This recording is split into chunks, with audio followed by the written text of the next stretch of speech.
Hello everybody. In the last episode, I was talking to you about the need to balance between two different type of emotions. I talked about the concentration on one side and compassion on the other side. Now I am very fond of quotations, and last week I got a quotation on my mobile. The quotation reads, "A winner is someone who recognizes his God-given talent, works his tail off to develop them into skills, and uses these skills to accomplish his goal." I repeat, a winner is someone who recognizes his God-given talent, works his tail off to develop them into skills, and uses these skills to accomplish his goals. This is by Larry Bird, an American basketball player.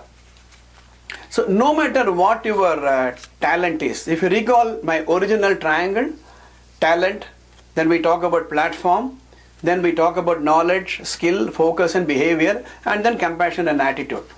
So no matter what your talent is, you have to develop your skill.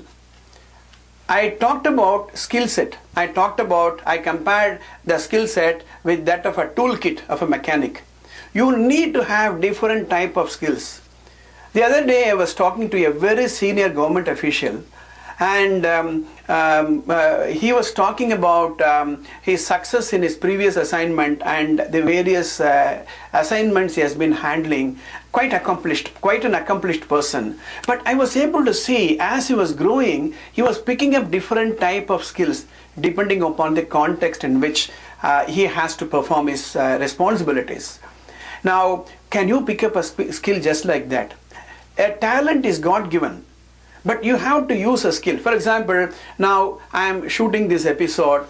Normally I'm used to a classroom situation where about 30-40 participants, senior executives or workmen or operators or whatever, associates, they come, and then I conduct a program. But then when it comes to shooting an episode, then uploading it on the web, I need to know more things. I need to know what is the camera angle, I need to know what is the lighting, I need to know what is editing. Now these are skills unknown to me, right? So how do you develop a skill? So let's say that you have a talent to speak. You have to deliver a lecture in front of an audience. That is different. You have to deliver a talk in front of a camera. That is different. You have to give a speech 4 minutes, 5 minutes in a radio station. That is different. Just because you are successful in a 3-day program, it doesn't mean that you are going to be successful in giving a 4-minute talk in a radio station. I'm going to give you today 5 ways in which your skill will be developed. You may take a piece of paper and write down these 5 stages. You have to go through these 5 stages. The stage 1, first stage is unconscious incompetence. I repeat once again, unconscious incompetence. Now let's say that you are a 2-year-old person or a 3-year-old, whatever. You did not know how to ride a bicycle, isn't it? So it is, there is a bicycle, but you don't know how to ride a bicycle, right? You never felt guilty about it because you are unconscious about your incompetence. You are not conscious that you are not competent to ride a bicycle. Now what happened? You started looking around, you saw your friend riding a bicycle or your age, right? Then you realized there is a bicycle, my friend is able to ride, I am not able to ride.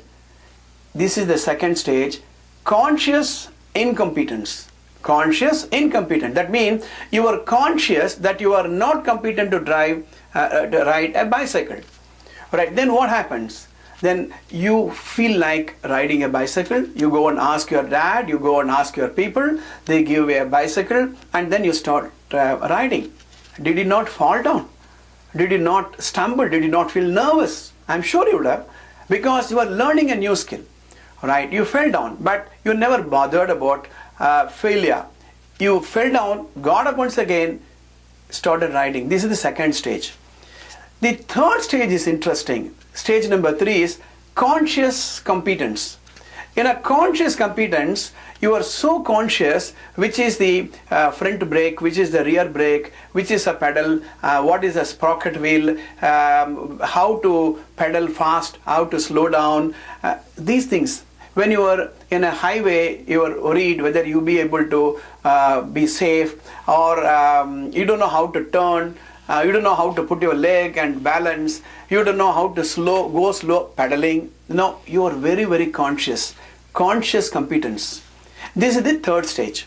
Now what happens over a period of time, you start riding a cycle. You know why? Because you want to learn cycling, right? The fourth stage is unconscious competence. Unconscious competence is you become so unconscious that you are becoming competent. 1 year, 2 years, 3 years down the lane, you will not know how many times you fell down, right? In a conscious competent stage, you are very conscious about whether you should hold the front brake or the rear brake, right? But in the unconscious competent stage, you will forget. You can think many things, you can whistle, you can sing a song, you can think about something that's going to take place when you reach the destination. You will not notice how many people came in front of you, how many people overtook you, how many people passed you. You will not know. This is the unconscious competent stage. In these 4 stages, starting from unconscious incompetence to conscious incompetence, then to conscious competence, and lastly unconscious competence, what drove you? Your mind. Your mind was restless. I want to learn cycling, so no matter how many times I fell, I was able to drive a cycle. I should be able to ride a cycle. This is the stages in which you go. Now the next stage is you have to become world class. You have to become absolutely world class. Today we are living in a society of exciting and infinite opportunity. The whole world is a village. Now there is no question of you are having a platform which is national. You have to be transnational. You have to be international.